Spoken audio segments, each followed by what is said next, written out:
Natagpo ang nakatago sa paso ang mga nakumpiskang droga sa dalawang drug suspects sa Misamis Occidental.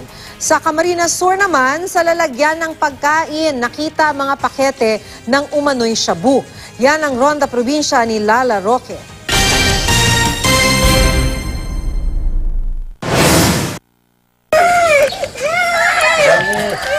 Walang tigil sa pag-iyak si Wilma Bedural habang pinoposasan siya sa kanyang bahay sa Baaw, Camarines Sur. Inaresto si Bedural na nakuna ng 10 sachet na umano'y shabu na nakatago sa lalagyan ng rekado ng pagkain para hindi makita.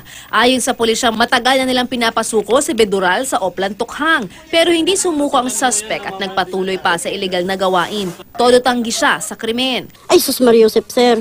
Di pa ako gumagamit yan, sir. Patuloy na pinaghahanap ang kanyang live-in partner na si Larry Florendo na sangkot din umano sa ilegal na droga. Sa Osamis City, Misamis Occidental, sa flower pot o paso naman itinago na umano'y tulak ng droga na si Leonora Bugo ang isang pakete ng hinihinalang shabu. Ayon sa pulisya, marami na silang natanggap na report tungkol sa pagtutulak umano ng droga ni Bugo. Hindi naman na itinanggi ng suspect ang krimen. Ininguso rin niya ang kanyang runner umano na si Moises Carion. Aabot sa 100,000 piso ang halaga ng nasabat na shabu.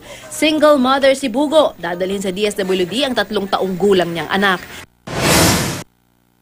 Sa Bangged Abra, todo tanggi ang drug suspect na si Marlon Castillo nang arestuhin siya sa bypass operation ng pulisya sa araw ng kanyang kaarawan.